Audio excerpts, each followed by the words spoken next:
अस्सलाम वालेकुम व्यूअर्स। आज हम स्टडी करते हैं dimensional analysis.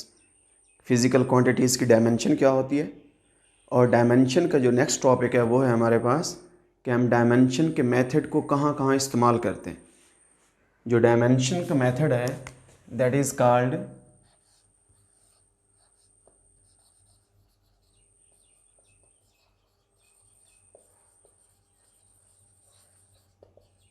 Dimensional analysis, dimensions की अप्लाई करना।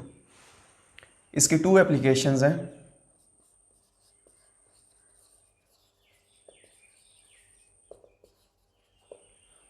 टू एप्लीकेशन में फर्स्ट है हमारे पास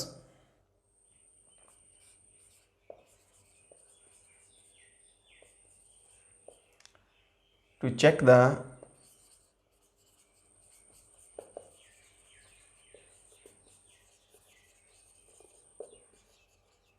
correctness of equations.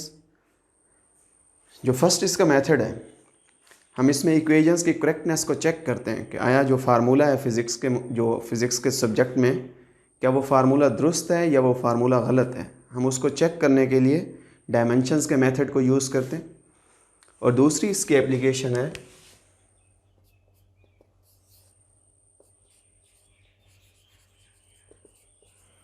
To derive a new formula. हम इसकी मदद से किसी नए फार्मूले को न्यू फार्मूला डिराइव करते हैं। तो आज के लेक्चर में हम स्टडी करते हैं to check the correctness of equation.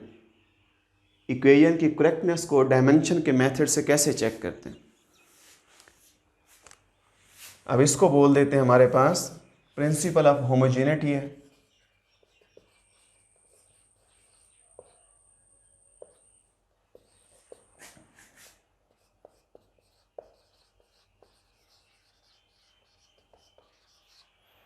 Principle of homogeneity ये है कि अगर इक्वेशन के फिज़िक्स में कोई भी फार्मूला है, अगर उसके दोनों साइड्स पे डायमेंशन आपस में इक्वल होगी तो वो फार्मूला दुरुस्त होगा।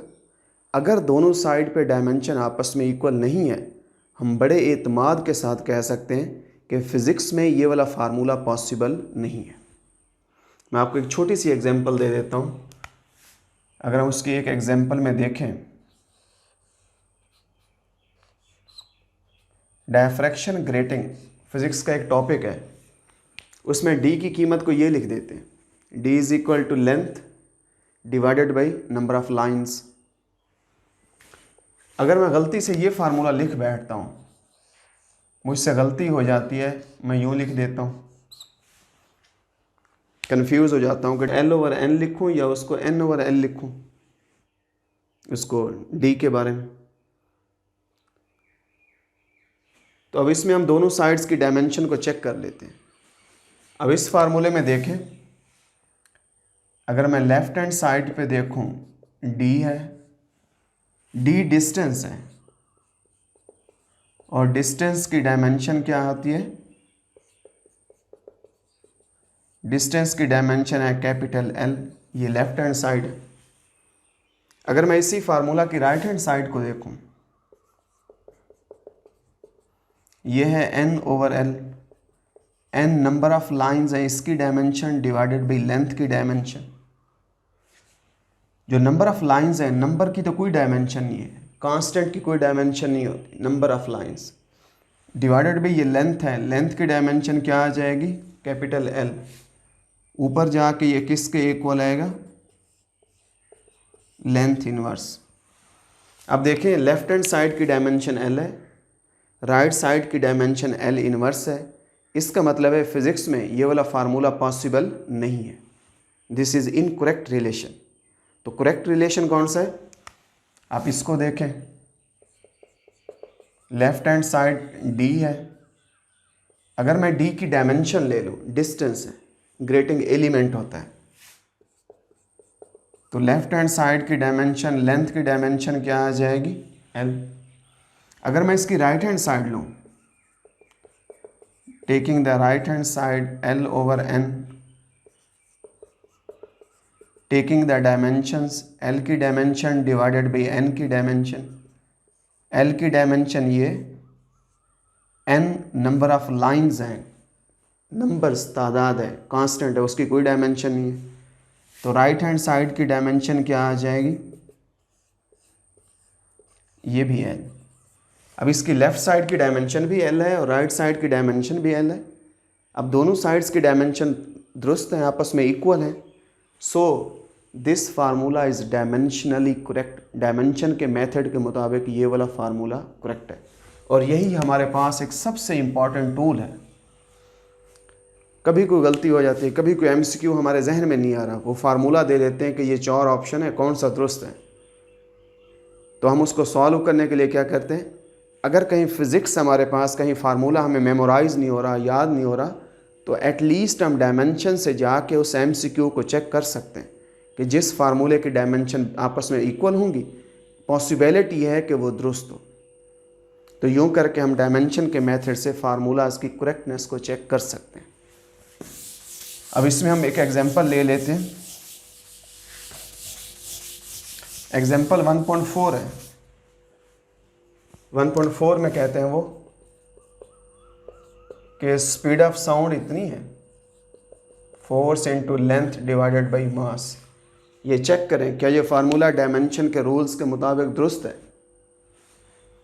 अगर मैं लेफ़्ट साइड को देखूं, ये v है, टेकिंग डायमेंशन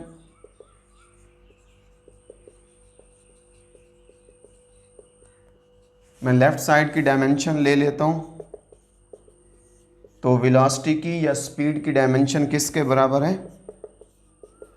अब ये हम चीज़ें जानते हैं कि ये क्या है, LT इनवर्स, इसको इक्वेशन 1 कह देता हूँ।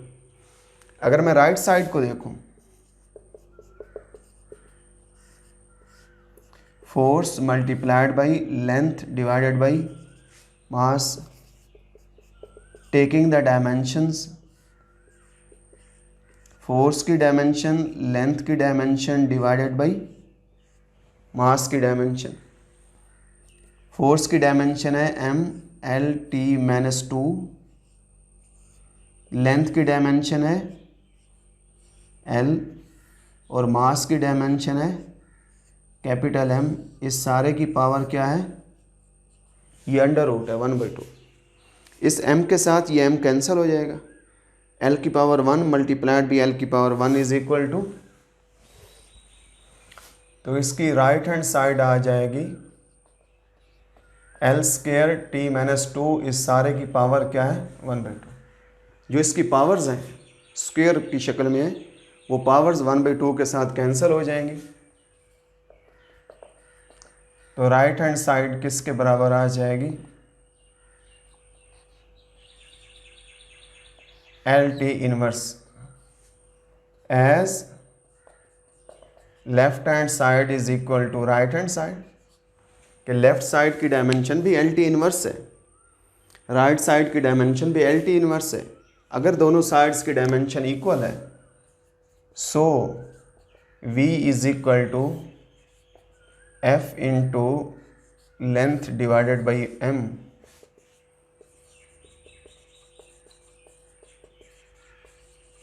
Is dimensionally correct. डायमेंशन के रूल्स के मुताबिक ये वाला फार्मूला क्या है, वो करेक्ट है। हम एक और एग्जांपल ले लेते हैं। एग्जांपल 1.6 में लिख देते हैं,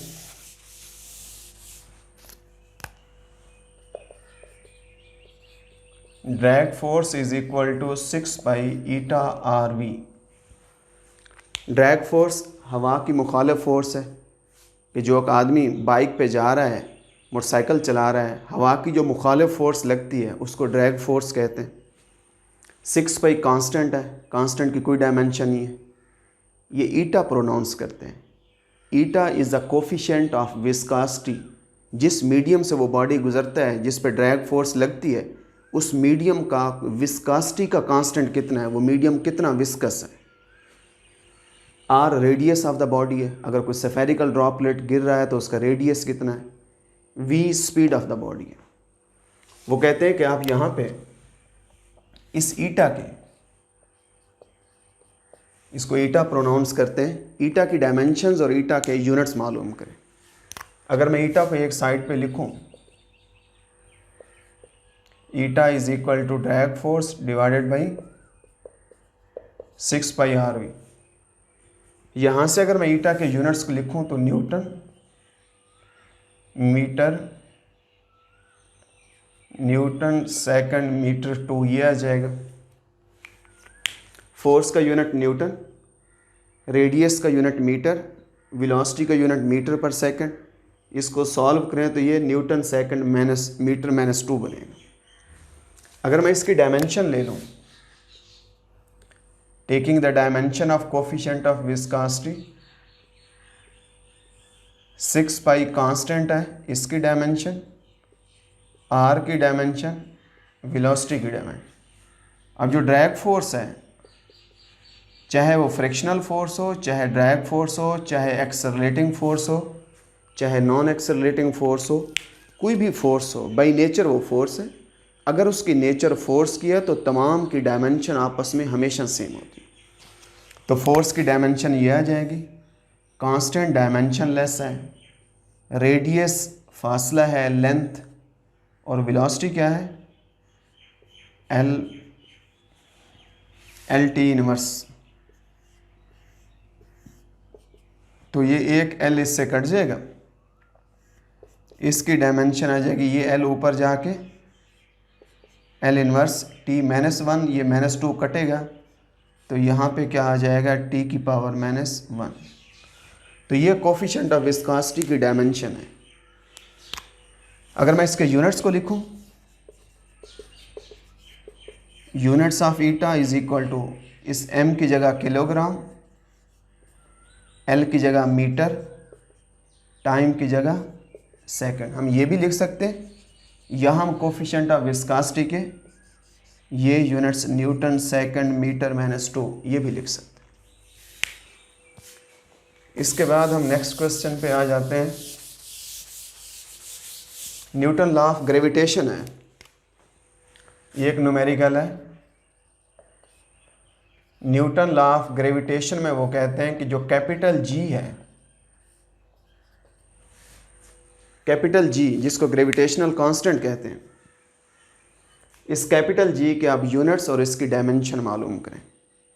अगर मैं जी को लेफ्ट साइड पे लिखूं, F into R square divided by m1 m2, इसके यूनिट्स क्या आ जाएंगे newton, R square metre square divided by kilogram -2। हम ये उसके यूनिट्स लिख सकते हैं कि जी हमारे पास ग्रेविटेशनल कांस्टेंट है और उसके ये यूनिट्स हैं। अगर मैं जी की डायमेंशन को लिखूं, जी की डायमेंशन है फोर्स की डायमेंशन, आर की डायमेंशन का स्क्वायर, m1 की डायमेंशन, m2 की डायमेंशन। तो फोर्स की डायमेंशन क्या है mlt -2, आर लेंथ इसका स्क्वायर डिवाइडेड बाई m1 भी मास है, m2 भी मास है, दोनों की डायमेंशन m। एक m इस m के साथ कैंसिल, दूसरा m ऊपर जाके क्या आ जाएगा ये m इनवर्स l की पावर 2 और l की पावर 1, l की पावर 3t -2। अब ये हमारे पास ग्रेविटेशनल कांस्टेंट की ये डायमेंशन है g। मैं यहाँ डायमेंशन से लिख सकता हूँ कि उसके यूनिट्स क्या हैं, और वो जो यूनिट्स लिखूँगा वो उस फिज़िकल क्वांटिटी के units in terms of base units होंगे। तो यहाँ पे मैं लिख सकता हूँ कि यूनिट्स ऑफ जी, m की जगह किलोग्राम, m इनवर्स मीन्स के kilogram inverse, length power 3, metre power 3, और t -2 सेकंड -2। इसके ये भी आप यूनिट्स लिख सकते हैं, या वो यूनिट्स भी आप लिख सकते हैं न्यूटन मीटर स्क्वायर किलोग्राम -2। ये भी हमारे पास उसके यूनिट्स हम लिख सकते हैं। एक और हमारे पास MCQ है, इसमें न्यूमेरिकल है। हम इन न्यूमेरिकल्स को, एग्जांपल्स को सॉल्व करके हम अप्लाई करें डायमेंशनल एनालिसिस को to check the correctness of equations. अब ये क्वेश्चन पूछ लेते हैं, जो फर्स्ट इक्वेशन ऑफ मोशन है वो कहते हैं चेक करें कि क्या ये फार्मूला दुरुस्त है। V F is equal to final velocity is equal to initial velocity plus acceleration multiplied by T. अगर मैं लेफ्ट साइड को ले लूँ, फाइनल वेलोसिटी है, फाइनल वेलोसिटी की डायमेंशन क्या आ जाएगी, टेकिंग द डायमेंशन, और वेलोसिटी की डायमेंशन किसके बराबर है, वेलोसिटी की डायमेंशन है एल टी माइनस वन। मैं इसको बोल देता हूँ ये इक्वेशन 1 है। अगर मैं इसकी राइट साइड को ले लूँ, initial velocity plus A T, taking the dimensions, initial velocity की डायमेंशन प्लस एक्सेलरेशन की डायमेंशन मल्टीप्लाइड बाई टी की डायमेंशन। अब देखें, चाहे फाइनल वेलोसिटी हो और चाहे इनिशियल वेलोसिटी हो, तो है तो वेलोसिटी, उसकी नेचर तो वही वेलोसिटी की। अगर उसकी नेचर वही है तो उसकी डायमेंशन क्या होगी, आपस में सेम होगी। चाहे इनिशियल वेलोसिटी हो, चाहे फाइनल वेलोसिटी हो, चाहे यूनिफॉर्म हो, चाहे वेरिएबल हो, कोई भी वेलोसिटी हो, तो डायमेंशन उसकी नेचर सेम है तो डायमेंशन सेम होगी। एक्सेलरेशन की डायमेंशन क्या है, L T minus two into time की डायमेंशन कैपिटल टी, तो ये क्या आ जाएगा एल टी माइनस वन, ये टी इससे मल्टीप्लाई होके ये भी क्या आ जाएगा एल टी माइनस वन। अब देखिए ये भी वेलोसिटी है, ये भी वेलोसिटी है, L T minus one plus L T minus one. अब दोनों वेलोसिटीज़ आपस में ऐड हो रही हैं, वेलोसिटीज़ आपस में ऐड होंगी तो रिज़ल्ट वेलोसिटी ही आएगा। अगर ये 1 + 1 मैं 2 लिख दूं तो डायमेंशन का क्वांटिटी के साथ कोई ताल्लुक़ नहीं।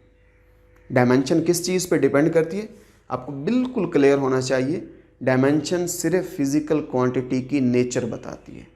अगर वेलोसिटी में वेलोसिटी ऐड होगी तो रिज़ल्ट वेलोसिटी ही आएगा। तो डायमेंशन के रूल्स के मुताबिक मैं इसकी डायमेंशन को क्या लिख देता हूँ, देखें जो इसका रिज़ल्ट है वो भी वेलोसिटी होगा। अब ये हमारे पास क्या है, उसकी right hand side.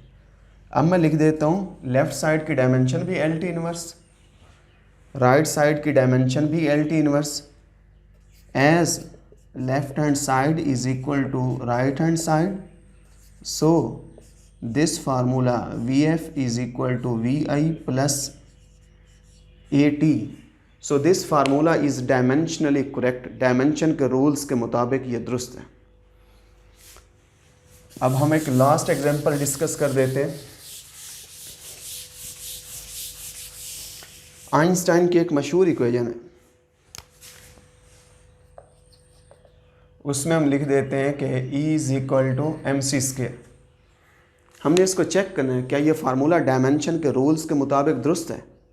E energy of the body है, M mass of the body है, C स्पीड ऑफ लाइट है। अगर मैं लेफ्ट साइड को ले लूँ, ये E है, अगर मैं एनर्जी के डायरेक्ट डायमेंशन लिख दूँ वो भी सही है। अगर एनर्जी को मैं यहाँ पे काइनेटिक एनर्जी ले लूँ फिर मैं उसकी डायमेंशन को मालूम करूँ, आप उस तरीके से भी कर सकते हैं। तो अगर हम एनर्जी की डायमेंशन को लिखें, डायमेंशन ऑफ द एनर्जी, अगर आपको याद है तो वही लिख दें, अगर नहीं याद तो आप यहाँ पे इसको एनर्जी को काइनेटिक एनर्जी लिख के आप सॉल्व कर लें। तो इसकी डायमेंशन क्या आ जाती है, एम एल की पावर 2t-2। आप इसको इक्वेशन 1 कहें। अब आप इसकी राइट साइड को ले, right hand side is equal to M C square. अगर मैं राइट साइड की डायमेंशन लूँ, m की डायमेंशन और c की डायमेंशन का स्क्वायर, m यहाँ पे मास है, मास की dimension capital M, c speed of light है, चाहे वो स्पीड ऑफ द बॉडी हो, चाहे वो स्पीड ऑफ लाइट हो, चाहे स्पीड ऑफ एयर हो, चाहे स्पीड ऑफ फ्लूइड हो, है तो स्पीड ही। अगर वो स्पीड है तो उसकी डायमेंशन वही स्पीड और वेलोसिटी वाली होगी। तो स्पीड ऑफ लाइट की डायमेंशन क्या आ जाएगी, एल टी माइनस वन। इसको सॉल्व करें तो क्या आ जाएगा, m l की पावर 2 t माइनस -2। अब ये आपके पास इक्वेशन 2 है। राइट हैंड साइड की भी वही डायमेंशन है एनर्जी की, mc² की भी वही डायमेंशन है। अब हम लिख देते हैं कि as left hand side is equal to right hand side, so E is equal to mc² is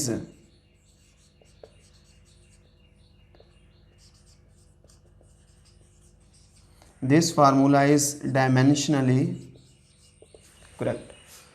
तो देखिए हमने जो पढ़ा है, हमने डायमेंशंस को सॉल्व करते हुए कहीं यूनिट्स का सहारा नहीं लिया। हमने ये नहीं किया कि एनर्जी के यूनिट्स को लिख लें, इसके यूनिट्स को लिख लें, यूनिट से डायमेंशन लिखें। आप कतन वो ना करें। अगर आप डायमेंशंस को सॉल्व करते हैं, देखें वेलोसिटी है तो सिर्फ वेलोसिटी की डायमेंशन लिखें, ये फार्मूला है तो सिर्फ इसकी डायमेंशन लिखें। जब आप डायमेंशन के बारे में स्टडी करते हैं तो फिर यूनिट्स का कोई ताल्लुक़ नहीं है। यूनिट्स की फ़िज़िक्स कुछ और है, यानी यूनिट्स को सॉल्व करना है तो सिर्फ आप यूनिट्स को सॉल्व करें। अगर डायमेंशंस मालूम करने जा रहे हैं तो क्वांटिटीज़ को आप स्टार्ट से लेकर एंड तक सिर्फ उसकी डायमेंशन मालूम करें। तो यूँ फिज़िक्स में इंतहाई खूबसूरत टेक्निक है MCQs को सॉल्व करने के लिए। कहीं आप रुके बैठे हैं, आपसे क्वेश्चन सॉल्व नहीं हो रहे। फ़िज़िक्स में चीज़ें बहुत सारी होती हैं जिनको मेमोराइज़ करते हैं, जो चीज़ें हमें आ रही होती हैं हम उनको सॉल्व करते हैं। कहीं कहीं चीज़ें हमें क्लियर नहीं होती, हम ट्रिक्स यूज़ करते हैं। हम ट्रिक्स यूज़ करते हैं और ट्रिक्स यूज़ करके अपने क्वेश्चन तक, अपने आंसर तक पहुँचते हैं हम कि इसका आंसर क्या निकलेगा। तो डायमेंशन का जो एनालिसिस है, डायमेंशनल एनालिसिस हमारे पास इंतहाई खूबसूरत टूल है। हम इस टूल को यूज़ करके हम कहीं MCQ सॉल्व कर सकते हैं। फ़िज़िक्स में किसी फार्मूले की करेक्टनेस को चेक कर सकते हैं कि क्या यह फार्मूला फ़िज़िक्स में दुरुस्त है या नहीं है। ये आप इंतहाई कॉन्फिडेंस के साथ कह सकते हैं कि जब आपके पास किसी फार्मूले की डायमेंशन दोनों साइड पर बराबर नहीं है, इसका मतलब है कि फ़िज़िक्स में वो वाला फार्मूला पॉसिबल नहीं है। तो जितने इसके क्वेश्चंस आ सकते हैं आपके पास, जितने और फार्मूलाज हैं, आप तमाम फार्मूलाज पे इसको अप्लाई कर सकते हैं। आप इसको चेक करके आप अपनी फ़िज़िक्स को, आप अपने सब्जेक्ट को और ज़्यादा स्ट्रॉन्ग कर सकते हैं। फिर भी अगर कोई प्रॉब्लम आ रही हो तो आप हमारे लेक्चर्स के ऊपर आप कमेंट करें। आप कमेंट करेंगे तो इंशाल्लाह आपको तसल्ली बख्श जवाब दिया जाएगा। Thank you so much.